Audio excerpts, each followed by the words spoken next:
Bio மெமரின்னு ஒன்று இருக்குது, செல் மெமரின்னு ஒன்று இருக்குது. இந்த உடலுக்கு பயோ மெமரி என்னென்னா, நீங்கள் ஃபோர்ட்டிஃபைடை கொடுக்குறீங்கல்ல, அப்போ அதில் இருக்கிற செயற்கை ரசாயனம் இருக்குல்ல, இதுக்கு அந்நியமானது, அதை எடுத்துக்காது. அதுவே கழிவாகி சிறுநீரகம் வழியாக வர்றப்போ சிறுநீர் பாதிப்பு வரும். அப்போ அங்கே இருக்கிற நெஃப்ரான் டேமேஜ் ஆகுது. அப்போ கிரியாட்டின் லெவல் கூட போகுது, உப்புச்சத்து கூட போகுது. அப்போ என்ன பண்ணு, டயாலிசிஸ் தேவைப்படுது. எதனால?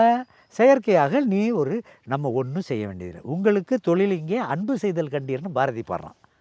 வானுலகம் பெய்கின்ற மழையில் மண்ணில் பூத்து குலுங்கக்கூடிய மரங்கள் வகை வகையாய் நெற்கள் புற்கள் மலிந்திருக்குமன்றோங்கிறான், அபண்டன்ஸிங்கிறான்.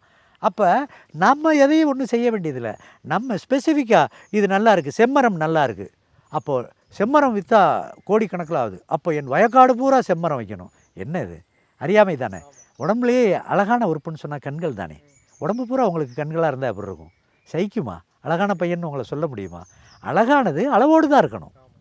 அப்போ ஒரு பொருள் அது இன்னும் நிறையா வேணும், மார்க்கெட்டிங் மார்க்கெட்டிங் மார்க்கெட்டிங், அது ஏன் அப்படி ஒரு முடிவுக்கு வர்றாங்கன்னா, பெரிஷபிள்னு ஒன்று இருக்குது, உடனே கெட்டு போகக்கூடியதுன்னு. அதில் காய்கள் கனிகள்லாம் இருக்குது. இப்போ தானியம் கெட்டு போகுமா உடனே? அப்போ அதை அதிகம் பண்ணி வச்சுக்கிட்டா ஃபில் பண்ணி பசி ஆற்றலான்னு ஒரு கணக்கு. ஆனால் அது எவ்வளவு தேவையோ அவ்வளோதானே வேணும். நீங்கள் எது தரணுமோ அது. இப்போ கால்நடைகளுக்கு அறிவு இருக்கு இல்லையா, எதை வேணும். நீங்கள் என்கிட்டயே கால்நடைகள் இருக்குது, இப்போயே அவுத்து விட்றேன் பாருங்கள். நீங்கள் 2 நாள் இங்கே தங்குங்க, ஒரு புல்லை மேயும், நாளைக்கு அதே புல்லை மேயாது, வேறு புல்லை மேயும்.